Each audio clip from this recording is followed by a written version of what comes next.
कि सुखदेव जैसे ऋषि, जिसकी दास ने अभी चर्चा की थी, सुखदेव ऋषि को गर्भ में ज्ञान हो गया कि मनुष्य जीवन केवल मोक्ष प्राप्ति के लिए प्राप्त होता है, और बाहर जाके हमारे ऊपर त्रिगुणमयी माया ब्रह्मा विष्णु महेश से निकल रही है रेज हमें अचेत कर देती है, हमें कुछ भी याद नहीं रहता। तो उससे बचने के लिए उसने 12 वर्ष तक गर्भ से बाहर नहीं आया वो। तब ब्रह्मा विष्णु महेश जी ने उनसे कहा भी सुखदेव जी बाहर आओ। तब सुखदेव जी ने कहा था मैं बाहर तब आऊंगा जब आप अपनी इन आपसे निकल रहे ये गुणों की जो प्रभाव है, इन किरणों को रोक दोगे। तो उन्होंने कहा देखो ज्यादा देर हम नहीं रोक सकते, ये हमारे बस से बाहर है, हम 1 सेकंड की कुछ अंश में इतना रोक सकते हैं। सुखदेव ने कहा तुम इतना ही रोको। इतनी ही सेकंड के अंदर बाहर आ गया। उस सेकंड के अंदर जो बोर्न हुए बच्चे जन्म हुआ उन पर ये असर रहा नहीं, उनको बचपन से ही लगन भगवान की लगी। उस दौरान कहते हैं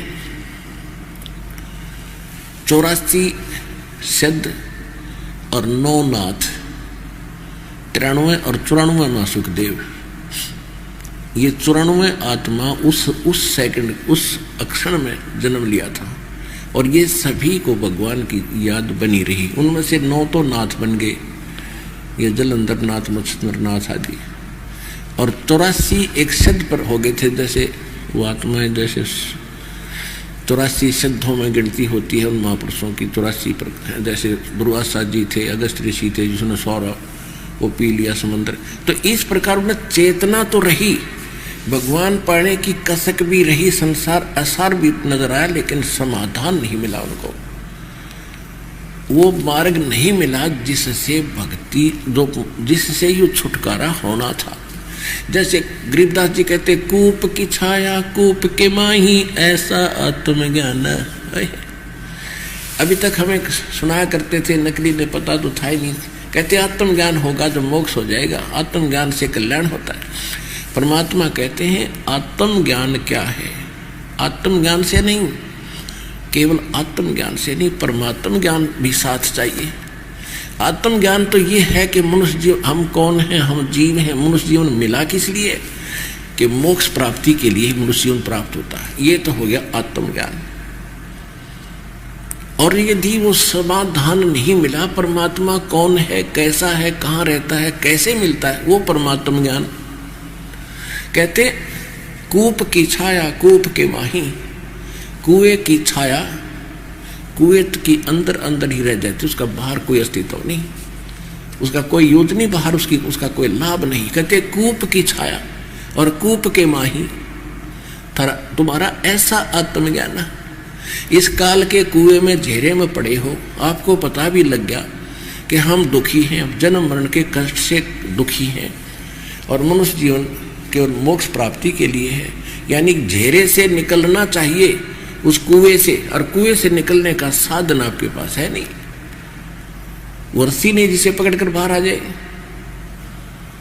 तो यहां कहते हैं कूप की छाया कूप के माही ऐसा आत्मज्ञान।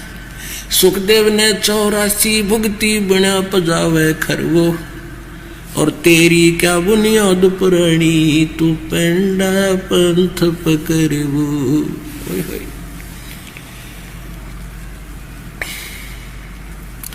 कहते सुखदेव जैसा ऋषि को पता, उसको ज्ञान हुआ, ऐसी साधना करके भी गधे की योनि प्राप्त की उसने।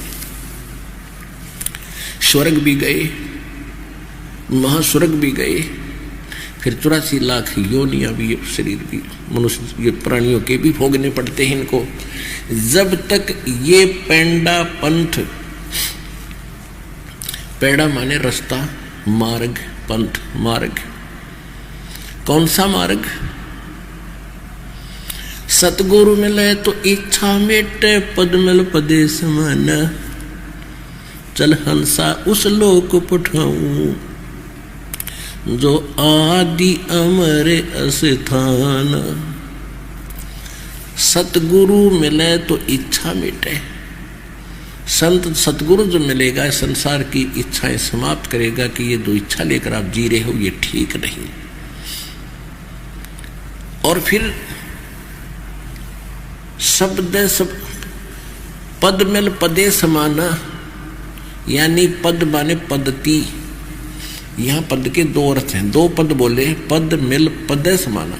गीता अध्याय नंबर 15 के श्लोक नंबर 4 में कहा कि तत्वदर्शी संत की प्राप्ति के उपरांत परमेश्वर के उस परम पद की खोज करनी चाहिए जहां जाने के बाद साधक कभी जन्म मरण में नहीं आते। और जिस परमेश्वर ने सब ब्रह्मांडों की रचना की है उसी की भक्ति करनी चाहिए, गीता ज्ञानदाता कह रहा। एक तो वो पद और एक पद माने पद्धति, यानी मेथड ऑफ वर्शिप, पूजा की विधि, वो पद।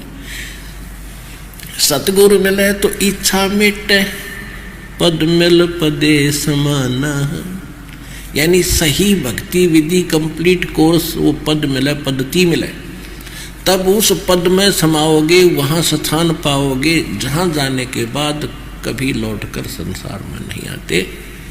आपका जन्म मरण सदा के लिए समाप्त हो जाएगा। तो ये क्या बताते हैं कि सुखदेव ने 84 भुगती, बिना पजावे खरवो, खर माने गधा। और पजावा होता है, एक कुम्हार लोग पहले ईंटें पकाते थे